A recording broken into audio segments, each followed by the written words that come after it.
Good evening, ladies and gentlemen. Welcome to Atlantic Bushcraft Adventures. Tonight, episode 339, and talking a little bit about long-term camping. And just as Ben and I were talking before we came on live here, as sometimes we do before we throw up an episode, I've been thinking about this a lot lately as I've been working on the property. And if anybody doesn't know what I'm talking about, we mentioned it before. Feel free, go back. Short version is I purchased a piece of property for to do some stuff on. But anyway, as I get it down there and we're cleaning it up, like me and my neighbor were down there doing some work on it today. Just trying to, get things tidied up, get it to where it can be usable, clean some stuff up. I started thinking, like, eventually, yes, I'm going to build some sort of structure on there, and eventually make it some sort of camp area, because ideally, the whole idea behind this, like I said before, is when I pass, Lily has something she can sell. You know what I mean? So everything I do to this property, it's basically just investing into her future in my eyes. So I don't want to bother it too much by, putting a whole bunch of shoddy structures up. So I'm trying to keep it fairly small and all that. But anyway, that's down the road years. Right now, starting off, I'm probably going to basically be setting up either a primitive bushcrafting shelter or some sort of camping area. Because I plan on stopping there at least once, maybe twice a week, once the warmer season hits next year. That way I can tend a garden, continue doing some work and things like that. But I don't want to have to set up the campsite every single time. So I've been trying to roll around in my head something that would equate to a more long-term solution, but not into building structures. So my initial thoughts, and this is what Ben and I were talking about just before we came on, is I would like to set up maybe some sort of tent system, but on steroids, you know what I mean? Like, yes, there's going to be a tent there, but maybe I take some tarps and build a small shelter over the tent just so it can withstand some more wind and stuff like that. Or maybe I set up an outside camping area and I do just set up the hammock and the tarp every time I go down. Like, I don't really know what my best options are going to be, and this is kind of the conversation I want to have with Ben anyway. And this is a good opportunity for you folks to kind of see the process that goes through when we have an idea. We often bounce things off each other. And frankly, I wanted to, anybody that's out there, I know that Steve is joining us there, the Drifting Spore. I'd like to get your folks' opinion on this too. Because once again, it's something I haven't really done. I've never really done anything long-term camping-wise other than maybe like a week and a half. You know what I mean? And that's still pretty temporary based on, like, I've known people, where Ben and I first went camping at the waterfalls. The way I found that place was I met a fellow that was literally, he set up at like the end of April, and he wasn't planning on breaking down camp until the start of November. Like, he was staying there, you know what I mean? And I never really thought much about it at the time, other than it was really neat. But the logistics that go into that are starting to be more realistic to what I'm going to be doing, and there's a lot to it. Yeah, I'm sure there are. I mean, one is just durability. Like, the tent we set up for 1 or 2 days, how is that going to survive a week, a month, the better part of a year? You're dealing with multiple seasons. You're dealing with a hell of a lot of UV light. You're dealing Well, that's with the wind. big thing there. UV kills equipment so fast when it's left up for long periods of time. Yeah. I mean, the thing I think about more when I think about that stuff is some of the like the bell tents with the heavier canvas. And those were, camps that would be set up like prospectors would set up, and hunting guides that were in for, weeks or months at a time. This is something a little bit thicker material, holds a little bit more heat, is a bit more repairable. Like, if you damage that material, you can buy another piece and sew it back in place. So there's options with that, where the lighter weight nylons and polyesters can be repaired, but it's not as simple a process, really, right? And that's the thing. And we got Danny Red Sand Adventures joining us there as well.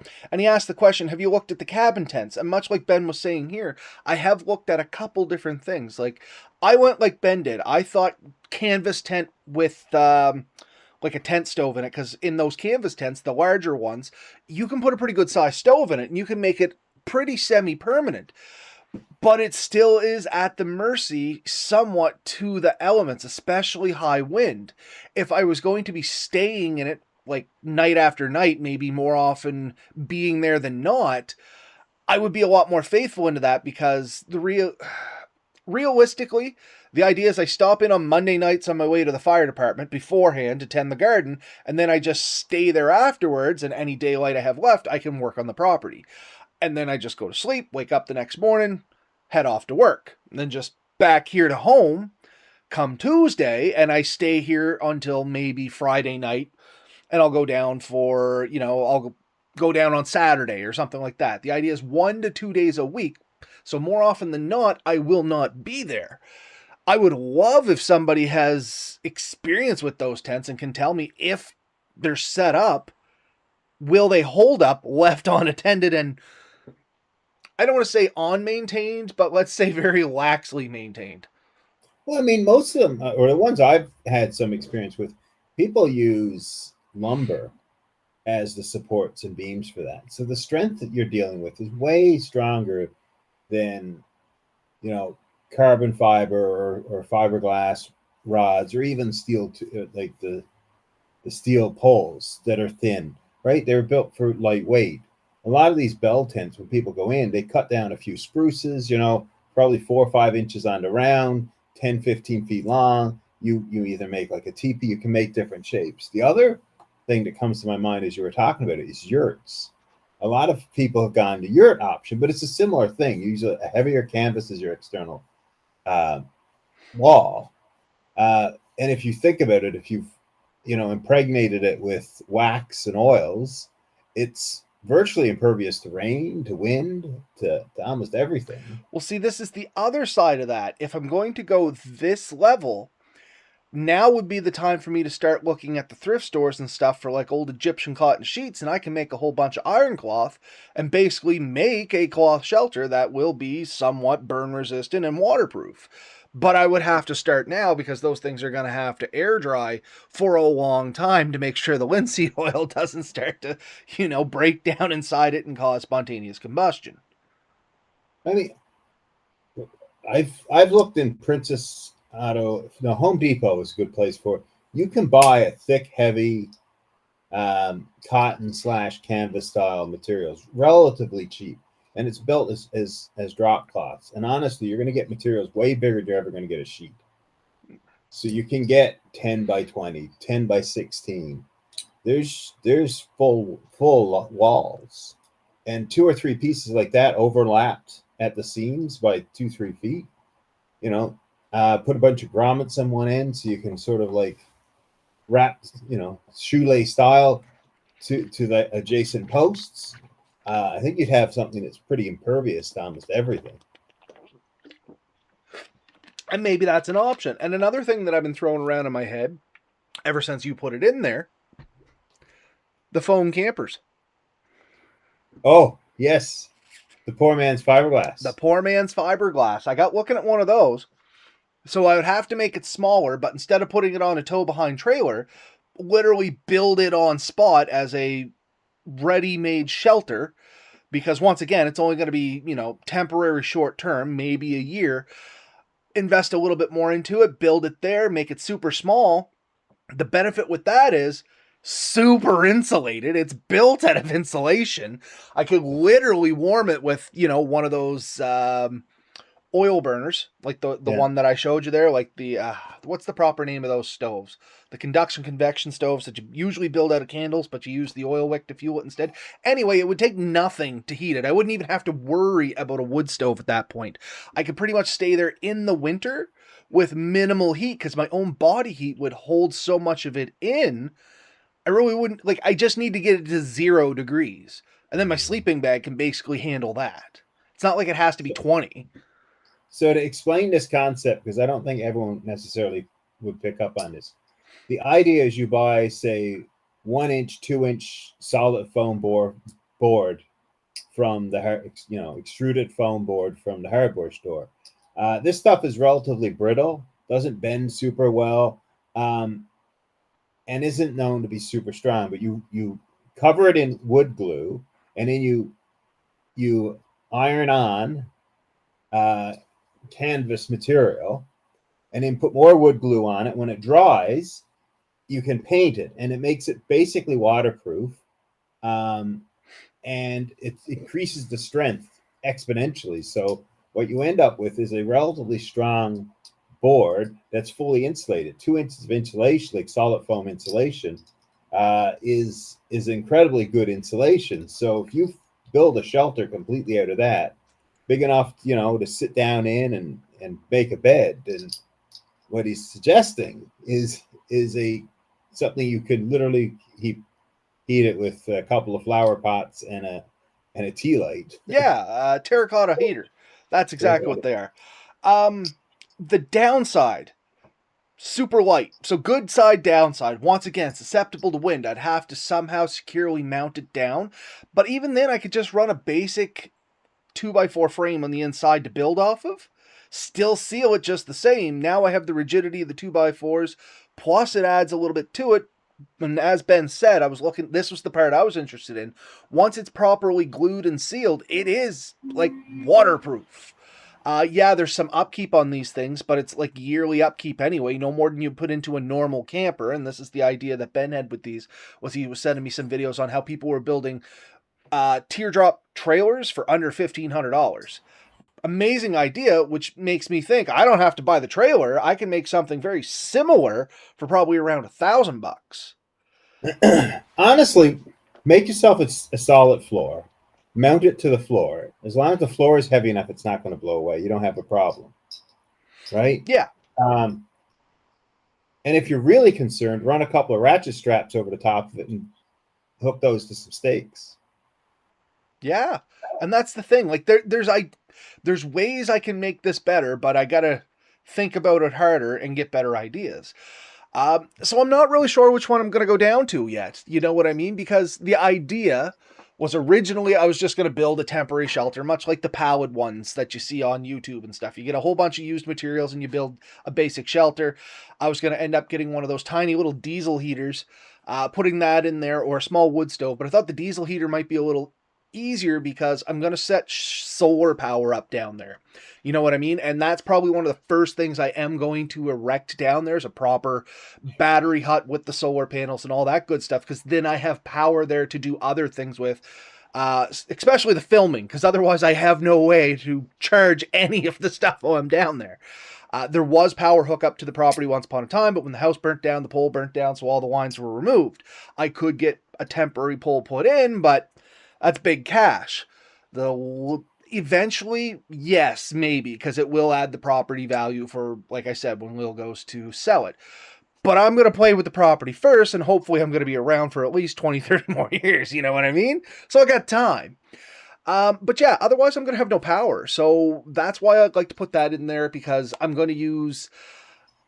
When I get to building a structure, I am probably going to use more modern methods. I'll probably end up using like my DeWalt drills and stuff like that, because I want it to be somewhat reliable for the permanent kind of shelter I'm building there.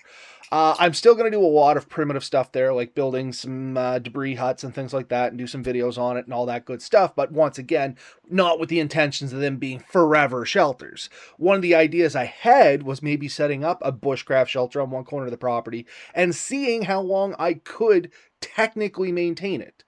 Because it was something somebody had asked me before, and it was an interesting idea, but I don't want it to be the shelter maybe it should be the shelter I'm starting out in before all this starts. Once again, not sure. Trying to get ideas, thinking about a lot of things. But yeah, just even the shelter setup being such a big thing, I'm going to also have to look at long-term water storage or water gathering, because the water that's there's water on the property, but it's not drinkable. It's probably full of jardy and stuff like that, the old beaver fever, because there's beavers and muskrats in the area. That's part of the problem we were contending with down there tonight. There is water there. And I'm going to try and find the old property well down there, which is just an old crock well, and probably put in like a well house, the old classic reel with the bucket. And that's probably all I'm ever going to do for water down there, because once again, I don't plan on drinking the water, but I do plan on using it for some of the projects. I'm looking at maybe doing some clay firing. I want to get the forge set up down there. I'm going to need, water for it. So there's going to be some things. But in the midterm, for me to drink, how do I take long-term water storage so I'm not constantly bringing bottles or something like that? I could use the Sawyer mini system, but at the same time, I really don't trust that water. I would rather have a better option. In a pinch, I'd do it, hands down, but I'm not in a pinch. I think with your hands down, what I would do for my forge, and I really did think about this even in my place in Nova Scotia when I had it, was going to be basically a square structure with the with the canvas, iron cloth walls. And what I wanted to do was hang them on all four sides, roll them down, and then just be able to tie them to the posts or snap them to the posts. But my thought was much of the year it would be too hot to have those things down. In the winter, I could drop down probably 3 of the 4 sides and leave one side open for both light and let some heat go. Because when your forge is actually running, you're going to have adequate amount of heat in there. Absolutely. Even in some of the coldest days. And even if you decide you eventually want to go to like the propane forge or something like that to make it more efficient, then you probably won't have so much waste heat that'll heat the spot. But I think canvas, like if you do a double layer canvas, so one on the inside and one on the outside, so say you go with 4x4 beams or even 6x6 if you can get it, and you can rough those out with a chainsaw on your property. I was going to say, the neighbor, once again, who's been helping me with all this, just got one of those Alaskan sawmills. Yet another project we're going to be playing with down there with a lot of the down wood that we're going to be working on. Yeah. So that's what I would do. I would do a very much like a beam style structure. 4 or 5 beams, maybe a couple in the center if you want, and cross beams over the top. Very open. You don't have to go every 16-inch or 2-foot centers, like 4-foot centers. And that gives you lots of room to move things in and out on. And then you can really expand. You want to increase it, you just push the walls out pretty easily. It's not a lot of work to do that. And in each panel is what? I don't know, 15, 20 bucks of material and some, linseed oil and wax. And that's the thing. If I'm going to get into making iron cloth, then I'll go full on to iron cloth. And then I thought about combining some of the ideas. For the shelter, like the temporary place where I'll sleep, do foam with iron cloth on the outside. Now I know it's going to have more wind and water resistance, but if I'm going to be making iron cloth, then yeah, I would probably get into starting to do some for the forge. Much like you, I'd plan to do the same thing. I plan to do like just 6x6s poles, 6 feet, 6 feet, basically, 6x6 square. And that's pretty much it. Same thing. Canvas rolls down, canvas rolls up, weight on the bottom, have toggle locks on either side that'll hold them down. So very similar thinking on that. I was thinking, just in my instance, I did toy with the idea of putting like quarter walls up. Yeah. And having the one side facing away from everybody as the open spot. That way, as you're hammering on an anvil or something like that, you're not sending a whole bunch of these high-pitched sound waves into people's houses. Because there is some neighbors and stuff down in that area that I have to be considerate about. But at the same time, I'm far enough back, I don't think it's going to be a big problem. How accessible are certain resources like sand? Can you get like a lot of sand cheap or easy? Define a lot. Like enough to fill the property or a truckload? Like a truckload or two. I could probably get a truckload easy enough. Have you heard of cord-wise construction? Educate us, Ben. So if you've ever put firewood, like stacked firewood, and you made like the rows of firewood, there's a type of construction that some people are making buildings, houses, and stuff from, and even half walls would make really good. And you can do it with firewood. And it's what you do is you basically lay out your wood, and then what people do is they get concrete, and you make your cement, and you mortar in between them, and you just keep in it. So the cracks in between your wood is filled with concrete, but you don't need a ton of concrete because the majority of your wall is your solid log. When you get it fully done, you just sand down the ends of the logs and then varnish them, and you're good to go. Like that's it. Your wood is done. But another option that I've seen doing the exact same thing, but a little bit more consistent, I guess, is 2-liter pop bottles. And you fill the 2-liter pop bottles with sand. So they retain heat in cold weather and retain the cool in hot weather kind of deal. And what you can do with a few of them is fill them either with just water or more likely some kind of antifreeze so they don't expand and crush the thing. But then when the sunlight hits them, it'll actually just act like lenses and pull the light in. My question on that, would you have any problems with it focusing to the point of starting a fire? No, it's not. It's right. So it's just a tube of water, and the light hits one end, and it just lights up the whole tube.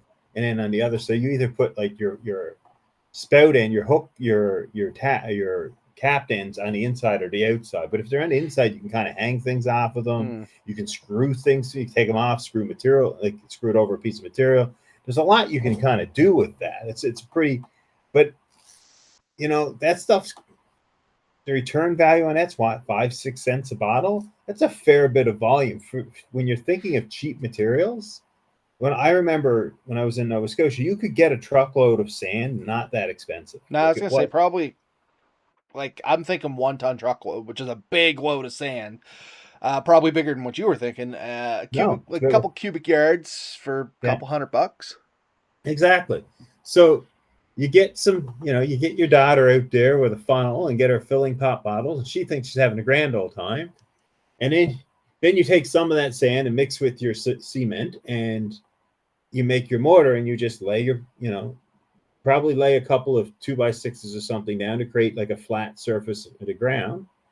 You fill the bottom of your floor with just sand, and maybe a little bit of concrete mix to solidify it up so you don't make dust. And boom, you have a pretty decently solid structure that's not going to look too bad. Yeah, that's a fair point too, and that'd be an interesting project to try. So either the cord lies with wood or use the pop bottle method, and you get a lot of options. I've seen them do it with wine bottles and stuff too, but it's just finding enough of them. That's the thing. The ones I had seen after you got thinking about it, I had seen them done with glass bottles and tires. Yeah, but like I knew a guy back home. I think his name is Larry. He had a spot way back. He was like a hermit, and we snuck in his property a couple times. And man, he must have had a bottle of wine a day at minimum. And behind his house, there was a pile, like 6-7 feet high pile of wine bottles. Yeah, that would be awesome. Like I said, the glass bottles would make it neat because they let a lot of light in during the day. And they would create some really neat effects at night.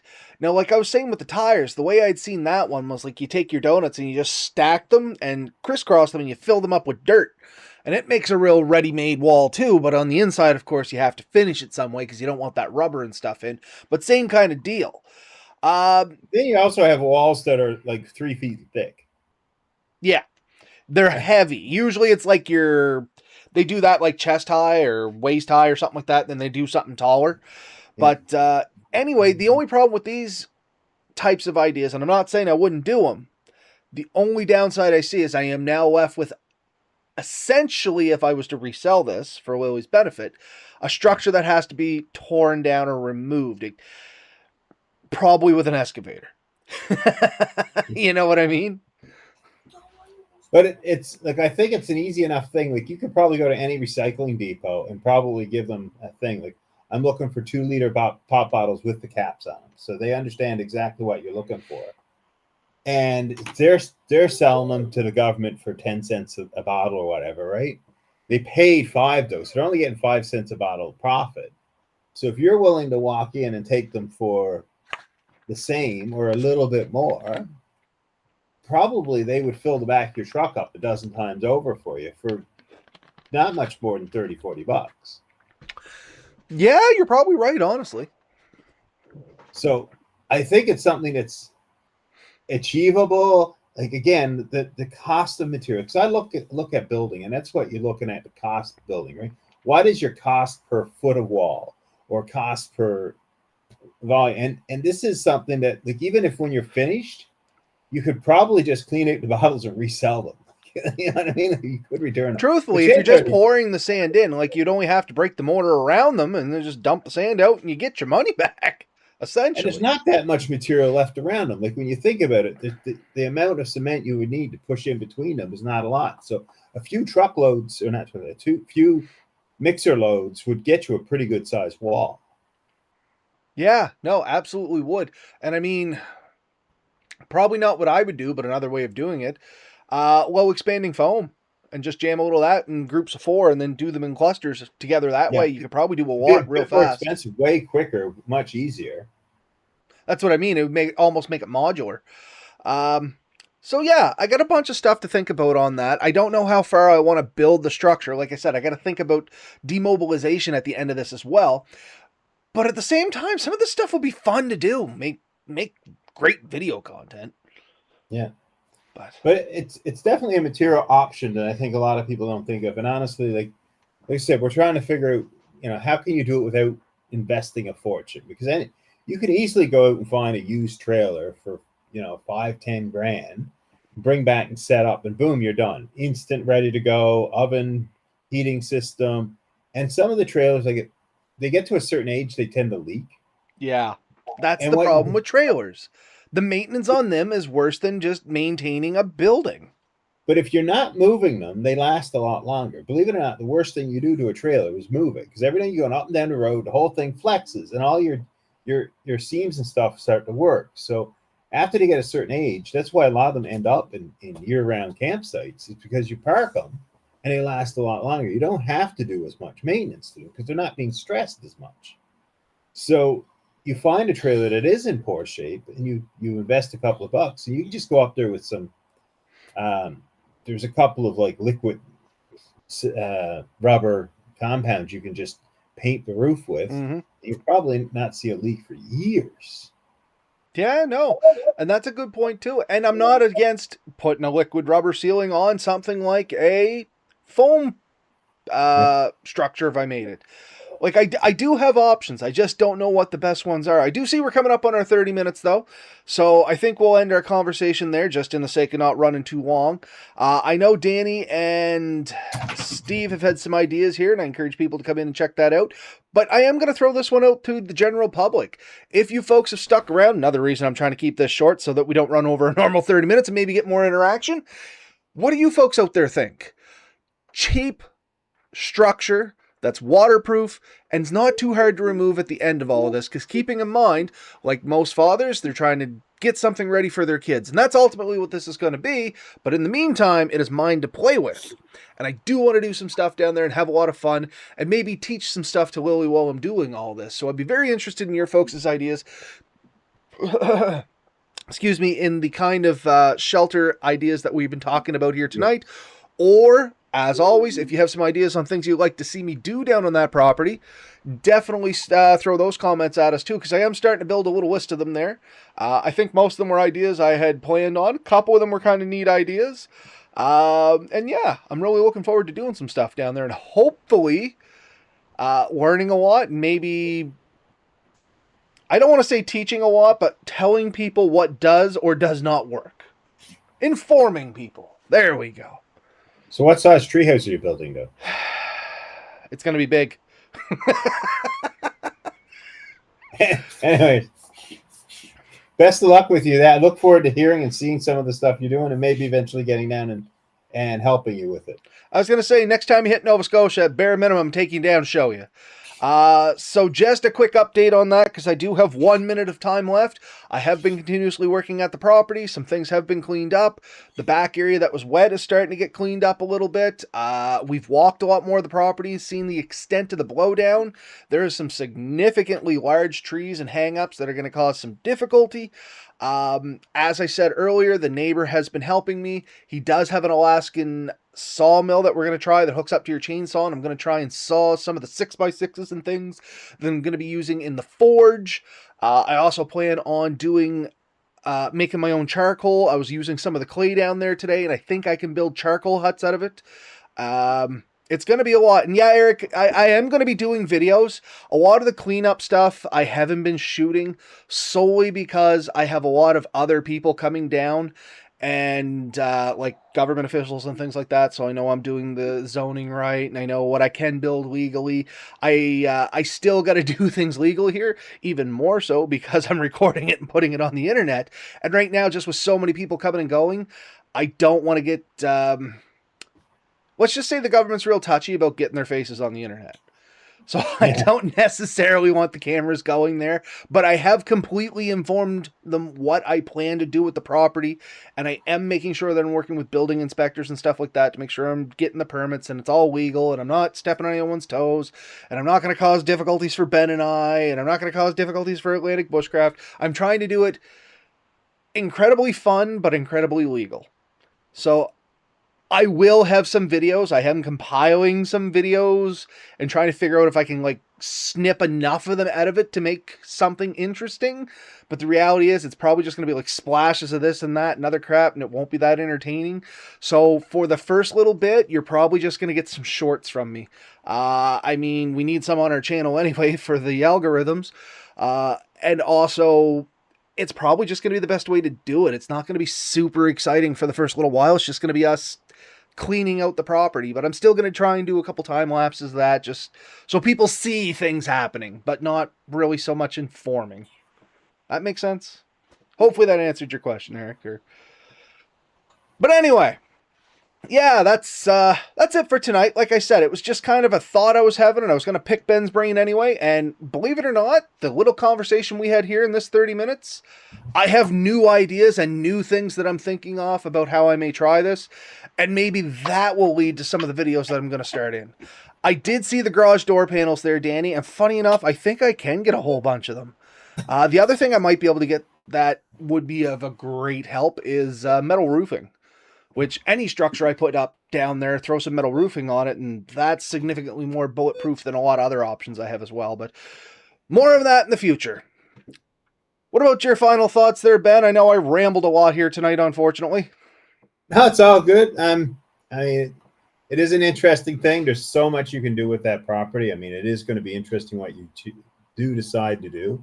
And I think a lot of your restrictions, what are you going to decide to do with it?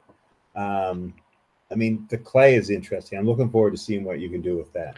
I don't want to run our video too long, but I did get playing with it a little today, and I'm hopeful.